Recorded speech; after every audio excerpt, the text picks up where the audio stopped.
प्रिय छात्रों, perfection IAS class में आपका स्वागत है। मैं आलोक कुमार आज आपसे स्वराज्य पार्टी के बारे में चर्चा करूंगा। स्वराज्य पार्टी की पृष्ठभूमि में असहयोग आंदोलन और असहयोग आंदोलन के स्थगन के बाद उत्पन्न परिस्थितियां थी। 5 फरवरी, जैसा कि आप जानते हैं, 5 फरवरी 1922 को महात्मा गांधी ने चौरी चौरा कांड के बाद असहयोग आंदोलन को स्थगित कर दिया और 10 मार्च 1922 को महात्मा गांधी को गिरफ्तार कर लिया गया और 6 वर्ष के कारावास की सज़ा सुनाई गई थी। वस्तुतः 1922 का वर्ष भारतीय राष्ट्रीय कांग्रेस के लिए संकट का वर्ष था। असहयोग आंदोलन के दौरान कांग्रेसी नेताओं के विचार संबंधी मतभेद समाप्त हो गए थे, लेकिन आंदोलन के स्थगन के बाद कांग्रेसी नेताओं में फूट पड़ गई। महात्मा गांधी की गिरफ्तारी के बाद राजनीतिक क्षेत्र में कोई एक ऐसा नेता नहीं रह गया जिसकी ओर संपूर्ण भारतीय जनता नेतृत्व के लिए देखती। असहयोग काल की हिंदू मुस्लिम एकता समाप्त हो गई थी और हिंदू मुस्लिम एकता का स्थान सांप्रदायिक तनावों और दंगों ने ले लिया था। जनता निराश थी और राजनीतिक कार्यकर्ताओं का मनोबल गिरा था। 1921 में कांग्रेस पार्टी की सदस्यता लगभग 1 करोड़ थी, जो 1923 में घटकर कुछ लाख तक सीमित रह गई थी। इस प्रकार आपने देखा कि स्वराज्य पार्टी की पृष्ठभूमि जो है और स्वराज्य पार्टी के निर्माण की जो परिस्थितियां हैं वो असहयोग आंदोलन के स्थगन से जुड़ी हुई हैं। गांधी जी ने 5 फरवरी को चौरी चौरा कांड के बाद असहयोग आंदोलन को वापस ले लिया था और 10 मार्च को अंग्रेजी सरकार ने गांधी जी को गिरफ्तार किया और 6 वर्ष के कठोर कारावास की सज़ा सुनाई थी। इस तरह से 1922 का वर्ष जो है भारतीय राष्ट्रीय कांग्रेस के लिए संकट का वर्ष है और इसीलिए कुछ इतिहासकारों ने 1922 से लेकर 1927 तक के वर्ष को ठहराव का वर्ष कहा है। वस्तुतः असहयोग आंदोलन के दौरान कांग्रेसी नेताओं के बीच विचार संबंधी जो मतभेद थे वो लगभग समाप्त हो गए थे, लेकिन असहयोग के स्थगन के बाद कांग्रेसी नेताओं में फूट पड़ी। महात्मा गांधी की गिरफ्तारी के बाद कांग्रेस पार्टी में नेतृत्व का संकट खड़ा हुआ। एक्चुअली देश में दूसरा कोई ऐसा नेता नहीं था जिसकी अखिल भारतीय पहचान हो और गांधी ने असहयोग आंदोलन के दौरान लोगों का भरोसा भी जीता था। तो ऐसी परिस्थिति में गांधी की अनुपस्थिति में, है ना, नेताओं के सामने कोई दूसरा विकल्प नहीं था और ये जो नेतृत्व का संकट था इसका भरा जाना कांग्रेस के सफल आंदोलन के लिए बहुत ही आवश्यक था। इसके अलावा असहयोग आंदोलन के स्थगित होने से हिंदू मुस्लिम एकता भी कमज़ोर पड़ी थी और सांप्रदायिक तनाव बढ़ा था, देश में दंगे हो रहे थे और जनता निराश थी और राजनीतिक कार्यकर्ताओं का मनोबल भी गिरा हुआ था। 1921 में कांग्रेस पार्टी की सदस्यता जो लगभग 1 करोड़ तक पहुंची थी, 1923 में घट करके कुछ लाख तक ही रह गई थी। तो ऐसी ही परिस्थिति में और ये जो परिवर्तित परिस्थिति थी इसका मूल्यांकन करने और भविष्य के मार्ग निर्धारण के लिए असहयोग समिति ने देश भर का दौरा किया और जनता की राय जानने की कोशिश की। इस दौरे के बाद समिति के सदस्यों द्वारा जो सिफारिशें प्रस्तुत की गई, उन सिफारिशों में 1919 के जो भारत शासन अधिनियम थे उसके तहत परिषदों में प्रवेश के संबंधी विचार को लेकर के कांग्रेसी नेताओं में मतभेद उभर करके आए थे। डॉक्टर एम ए अंसारी, राजा गोपालाचारी और एस कस्तूरी रंगा अय्यर की सिफारिश थी कि कांग्रेस के सदस्य परिषदों की सदस्यता प्राप्त न करें और परिषदों का बहिष्कार जारी रखा जाए। दूसरी ओर हकीम अजमल खां, मोतीलाल नेहरू, विठल भाई पटेल जैसे नेताओं का मानना था कि असहयोग आंदोलन विफल रहा है तथा इस परिवर्तित स्थिति में कांग्रेसी कार्यकर्ता पंजाब था खिलाफत संबंधी जो सरकार की भूलें हैं उनको सुधारने के लिए और फिर स्वराज्य को प्राप्त करने के लिए विधायी परिषदों का बहिष्कार बंद करें, चुनाव में हिस्सा लें और महत्वपूर्ण पदों पर आसीन हों, जिससे कि कांग्रेस के कार्यकर्ताओं में एक उत्साह की भावना का संचार हो सके। तो इस तरह से कांग्रेस में उहापोह की स्थिति थी और कांग्रेसी नेताओं के द्वारा वैकल्पिक रास्ता ढूंढने का प्रयास किया जा रहा था। एक तरफ गांधी जी ने कांग्रेसी कार्यकर्ताओं को राय दी थी कि आंदोलन स्थगित किया जा चुका है तो उनका सारा ध्यान जो है रचनात्मक कार्यों की ओर होना चाहिए, लेकिन बहुत सारे कांग्रेसी कार्यकर्ता ऐसे भी थे जिनको रचनात्मक कार्यों में जिनकी बहुत अधिक रुचि नहीं थी और वो संघर्ष के दूसरे रास्तों को तलाशना चाहते थे, दूसरे रास्तों के द्वारा आज़ादी की ओर, स्वराज्य तक पहुंचने के लिए वो प्रयास करना चाहते थे। आपको याद होगा कि जब हम असहयोग आंदोलन की चर्चा कर रहे थे तब हमने देखा था कि 1920 में सितंबर में कांग्रेस की एक विशेष बैठक, एक विशेष अधिवेशन 1920 में कांग्रेस का आयोजित हुआ था, जिसमें जिस अधिवेशन में बंगाल के प्रमुख राष्ट्रवादी नेता चित्तरंजन दास ने विधायी परिषदों के बहिष्कार का विरोध किया था और लेकिन जब आंदोलन शुरू हुआ तो उन्होंने इसका पूरा समर्थन किया। असहयोग आंदोलन के दौरान इनको गिरफ्तार किया गया था। जेल में रहते हुए ही इन्होंने स्वराज दल की स्थापना की योजना बना ली थी तथा जेल से रिहा होते ही इन्होंने परिषदों में प्रवेश के पक्ष में प्रचार आरंभ कर दिया। चित्तरंजन दास व मोतीलाल नेहरू दोनों इस पार्टी के प्रमुख संस्थापकों में थे। तो यहाँ इस चीज़ को देखना आवश्यक होगा कि गांधी की अनुपस्थिति में दो नेता जो हैं केंद्रीय स्तर पर उभर करके आते हैं, जिन्होंने कांग्रेस को वैकल्पिक मार्ग बताया है। और ये दो नेता जो हैं, इसमें एक है चित्तरंजन दास साहब और दूसरे हैं मोतीलाल नेहरू। ये दोनों ही नेता भारतीय राष्ट्रीय कांग्रेस के प्रमुख नेताओं में एक थे और असहयोग आंदोलन में इनकी बड़ी ही महत्वपूर्ण भूमिका रही थी। दोनों ही नेता पेशे से वकील थे। चित्तरंजन दास साहब बंगाल के न सिर्फ बड़े वकील थे बल्कि बड़े राष्ट्रवादी नेता भी थे और मोतीलाल नेहरू संयुक्त प्रांत से बिलोंग करते थे, इलाहाबाद हाई कोर्ट के बड़े लॉयर थे। और इन दोनों ही नेताओं ने असहयोग आंदोलन के दौरान अपने पेशे का परित्याग कर दिया था। इन्होंने वकालत छोड़ दी थी और अपना पूरा जीवन जो था कांग्रेस को समर्पित कर दिया था। इसलिए इनकी ईमानदारी और निष्ठा में कहीं कोई संदेह की गुंजाइश नहीं थी। इस प्रकार कांग्रेस पार्टी दो गुटों में बटी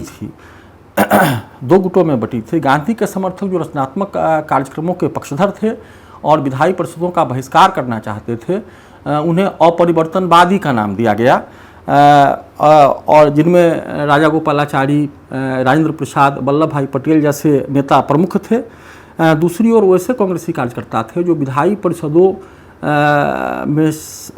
परिषदों का चुनाव लड़ना चाहते थे, जो विधायी परिषदों में मतदान के आग्रही थे। और ऐसे नेताओं में जो प्रमुख नाम थे उसमें हकीम अजमल खां, मोतीलाल नेहरू, चित्तरंजन दास, विट्ठल भाई पटेल इत्यादि प्रमुख थे और इनको परिवर्तनवादी का नाम दिया गया था। तो इस तरह आपने देखा कि कांग्रेस पार्टी जो थी वो दो गुटों में बटी हुई थी और इन दो गुटों में एक ही मुख्य अंतर था।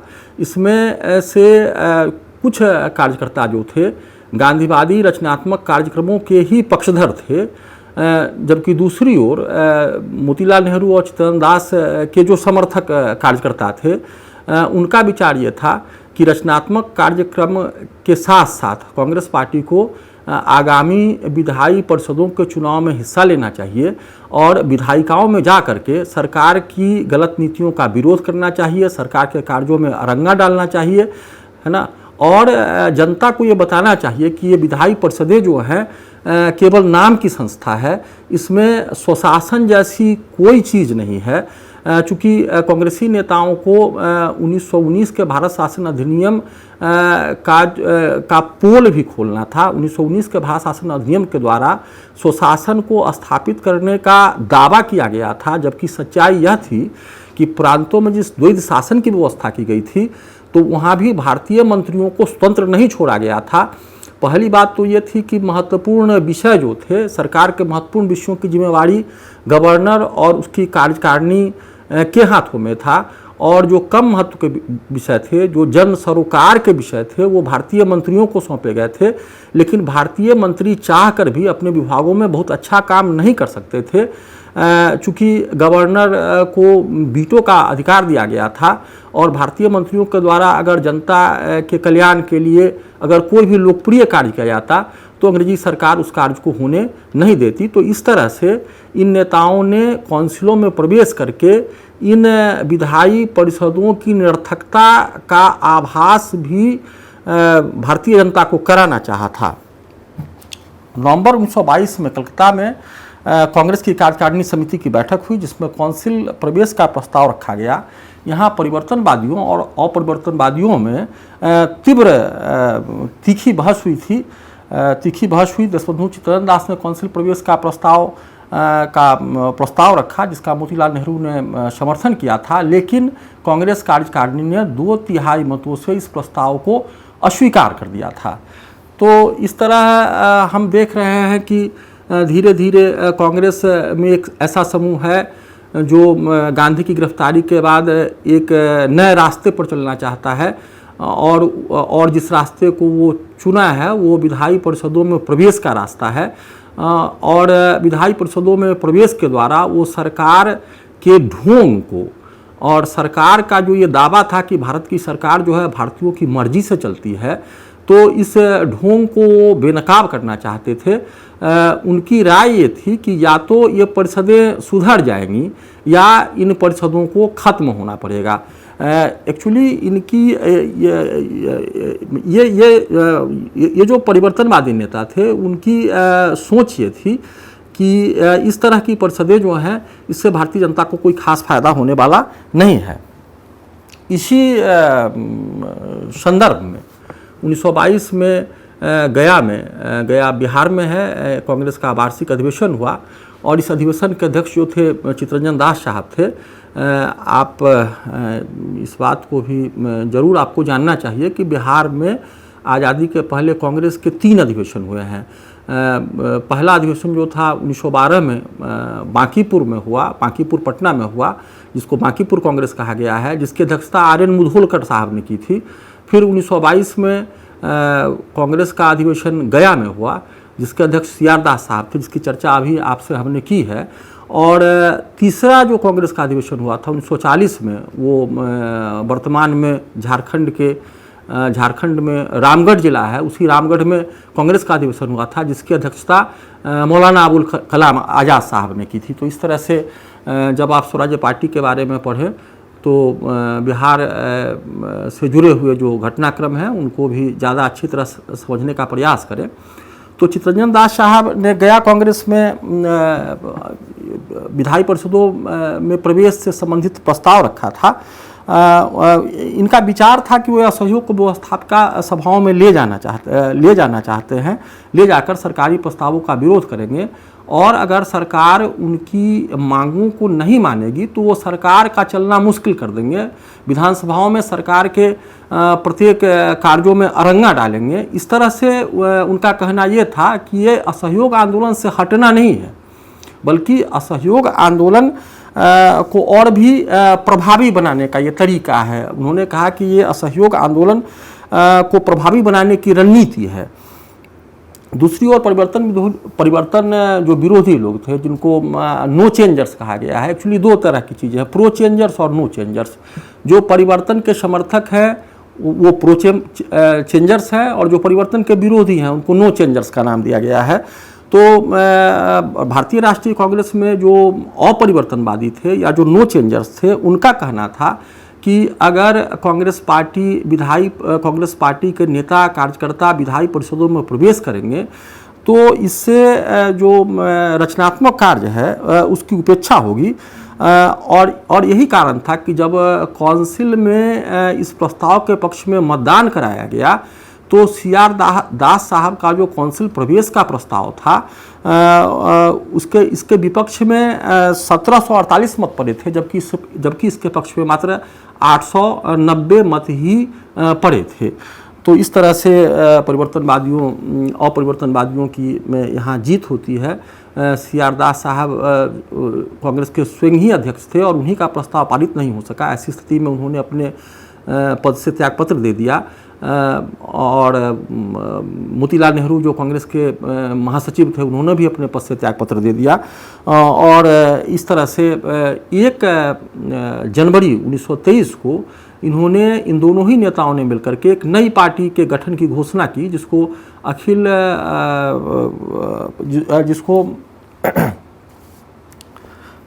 कांग्रेस खिलाफत स्वराज्य पार्टी का नाम दिया गया है। और कांग्रेस गठन की घोषणा की, 1 जनवरी 1923 को चित्तरंजन दास व मोतीलाल नेहरू ने कांग्रेस खिलाफत स्वराज्य पार्टी के गठन की घोषणा की, जिसे आमतौर पर स्वराज्य पार्टी के नाम से जाना जाता है। यह पार्टी कांग्रेस के भीतर का ही एक गुट था और इस पार्टी के नीति और लक्ष्य वही थे जो कांग्रेस पार्टी के नीति और लक्ष्य थे। अंतर सिर्फ इतना ही था कि इस पार्टी के जो समर्थक थे वो परिषदों के चुनाव में हिस्सा लेना चाहते थे और परिषदों में चुन करके वो विधायिका में प्रवेश करके सरकार की नीतियों के विरोध करने के हिमायती थे। वस्तुतः परिवर्तनवादियों और अपरिवर्तनवादियों में कौनसे प्रवेश को लेकर के तीव्र मतभेद था, लेकिन दोनों ही गुटों के जो नेता थे वो कांग्रेस को विभाजित होने से बचाना चाहते थे। वो 1907 की स्थिति से बचना चाहते थे, क्योंकि आपको याद है कि 1907 में सूरत में कांग्रेस दो हिस्सों में बटी थी और फिर 1916 में जाकर के दोनों ही गुटों में एकता स्थापित हो पाई थी। तो और 7 से लेकर के 16 तक कांग्रेस जो थी लगभग, कांग्रेस का संगठन जो था लगभग मृतप्राय अवस्था में था और कांग्रेस ने इन वर्षों में कोई ऐसा कार्य नहीं किया था, कोई ऐसी उल्लेखनीय उपलब्धियां अर्जित नहीं की थी जिसके लिए कांग्रेस को याद किया जा सके।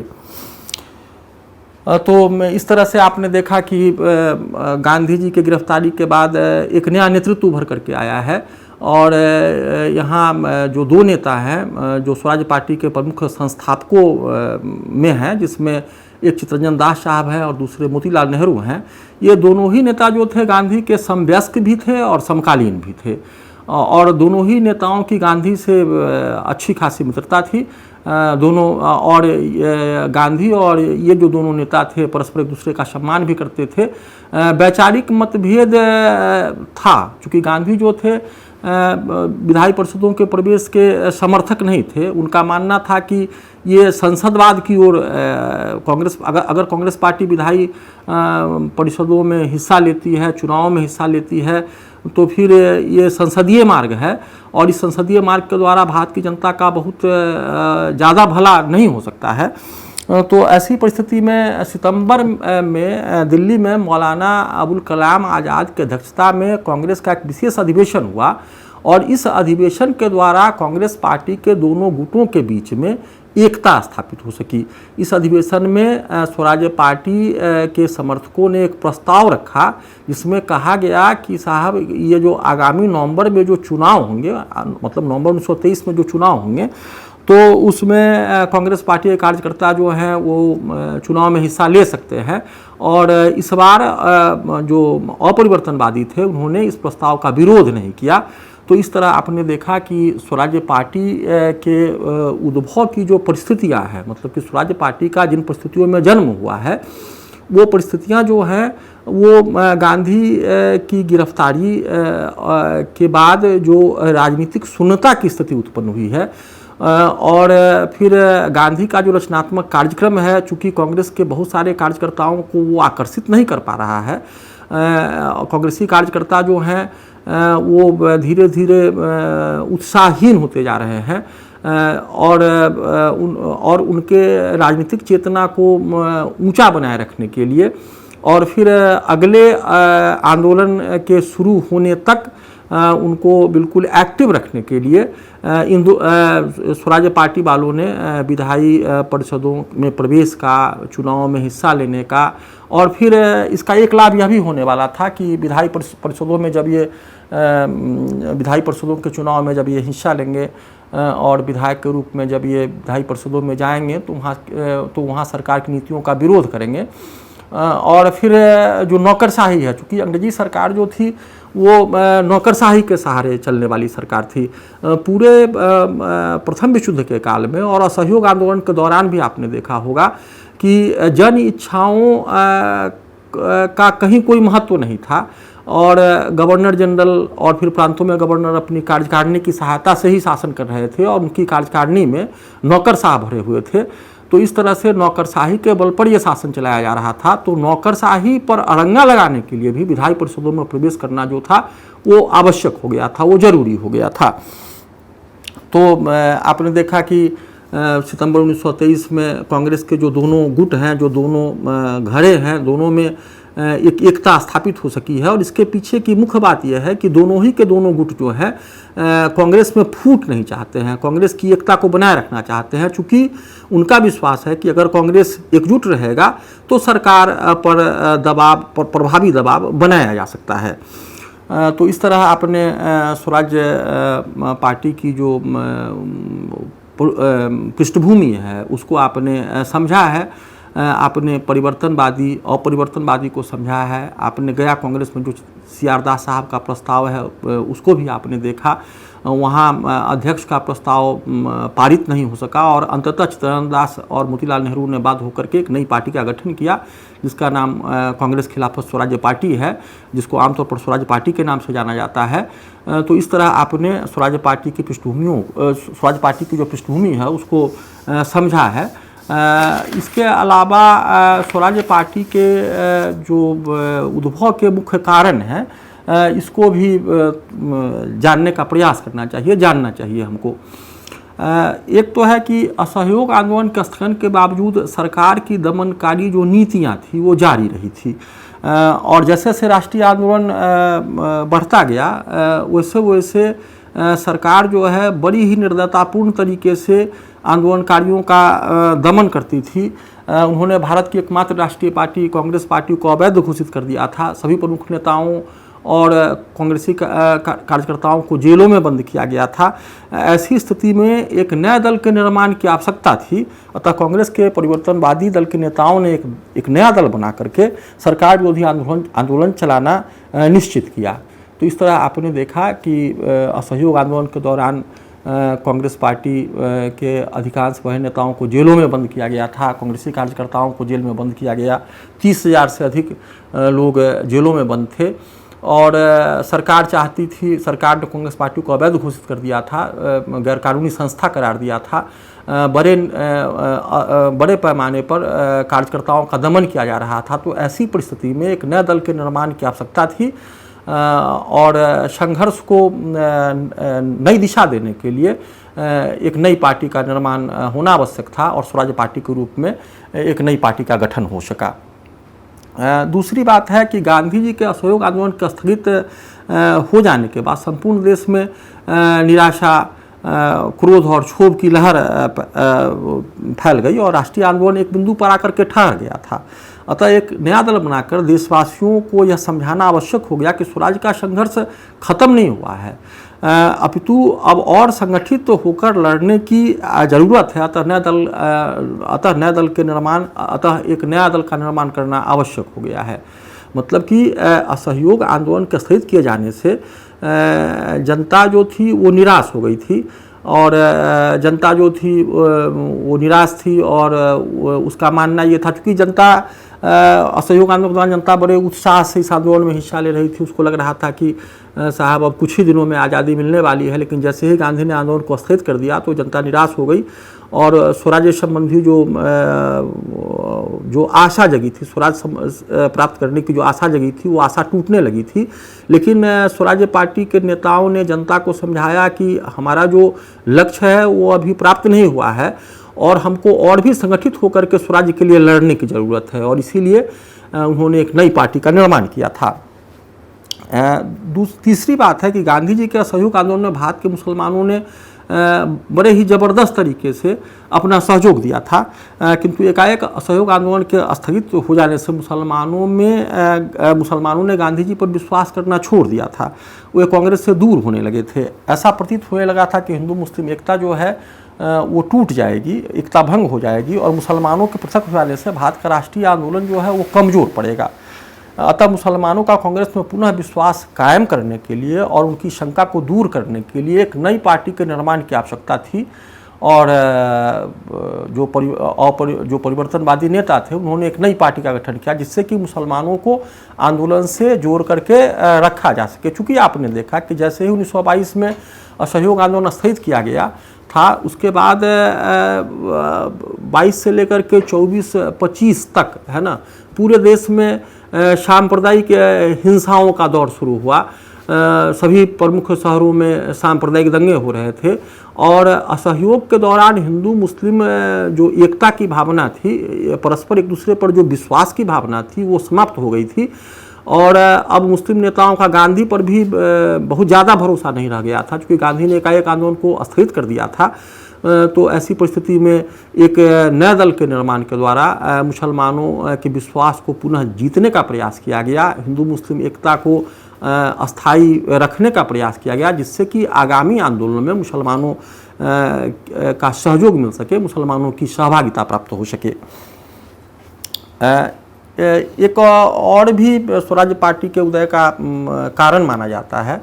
आपने देखा था कि 1919 के भारत शासन अधिनियम के तहत चुनाव होने वाले थे और चूँकि गांधी जी ने इन चुनावों का बहिष्कार किया था, गांधी जी ने विधायिकाओं के बहिष्कार का आह्वान किया था, इसलिए उस वक्त चुनाव में कांग्रेस पार्टी और कांग्रेस पार्टी के किसी भी कार्यकर्ता ने चुनाव में हिस्सा नहीं लिया था।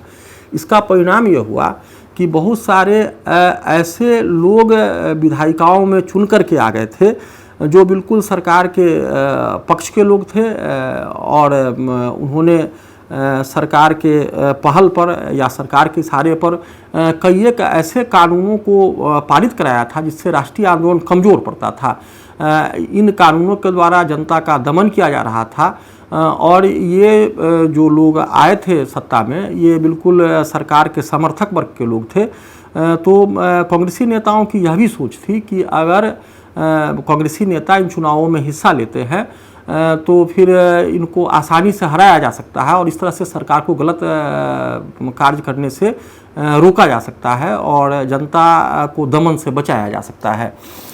इसके अलावा ब्रिटेन के प्रधानमंत्री लॉयड जॉर्ज ने प्रथम विश्व युद्ध के दौरान और असहयोग आंदोलन के दौरान भारत में अंग्रेजी नौकरशाही के द्वारा जो कार्य किया गया था उसकी प्रशंसा की गई थी और भारत की नौकरशाही ने अपनी प्रशंसा का अर्थ यह लगाया था कि उन्होंने युद्ध के वर्षों में और युद्ध के बाद के वर्षों में जनता पर काफ़ी दमन किए थे, काफ़ी अत्याचार किए थे। तो उनको लगा कि लॉयड जॉर्ज जो है उनको इन्हीं कार्यों के लिए क्या कर रहे हैं, उनको उनकी प्रशंसा कर रहे हैं, तो उन्होंने जनता पर दमन और भी बढ़ा दिया था। और ऐसी परिस्थिति में स्वराज्य दल के नेताओं का यह मानना था कि अगर वो विधायी परिषदों में जाएंगे और नौकरशाही की आलोचना करेंगे तो इससे नौकरशाही का मनोबल गिरेगा और नौकरशाही पर अंकुश लगाने में उनको आसानी होगी, उनको सफलता होगी। तो इन्हीं कारणों से जो कांग्रेस पार्टी के जो परिवर्तनवादी नेता थे उन्होंने स्वराज्य पार्टी का गठन किया, स्वराज्य पार्टी को जन्म दिया। और एक्चुअली स्वराज्य पार्टी के गठन के पीछे की मुख्य बात यह थी कि गांधी ने जन आंदोलन को स्थगित कर दिया था और जनता को नैराश्य की भावना से उबारने के लिए इस तरह की पहल का होना जरूरी था और इसका परिणाम यह हुआ कि कांग्रेसी कार्यकर्ता पुनः उत्साह में आए। उन्होंने एक तरफ रचनात्मक कार्यक्रम करके अगले आंदोलन की पृष्ठभूमि तैयार की, दूसरी ओर जो परिवर्तनवादी नेता थे इन्होंने सरकार को विधायिकाओं में चैन से नहीं रहने दिया और इन्होंने और सरकार के द्वारा जो कुछ भी गलत कदम उठाया गया उसका इन्होंने पुरजोर तरीके से विधायिकाओं में विरोध किया। और जब ये खबरें अखबारों के माध्यम से जनता तक पहुंचती थी तो जनता को यह विश्वास हुआ कि कांग्रेस पार्टी जो है ठीक है, जन आंदोलन का अभी समय नहीं है, जन आंदोलन के लिए जितनी तैयारी होनी चाहिए उतनी तैयारी नहीं हो पाई है, लेकिन कांग्रेस के नेता हाथ पर हाथ धर के बैठे हुए नहीं हैं और वो लगातार आज़ादी के लिए संघर्ष कर रहे हैं और एक एक कदम आगे बढ़ाते हुए आज़ादी के मार्ग को प्रशस्त करने का प्रयास कर रहे हैं। धन्यवाद। ये जो स्वराज्य पार्टी के बारे में और स्वराज्य पार्टी के अन्य संदर्भों के बारे में अगले क्लास में चर्चा की जाएगी।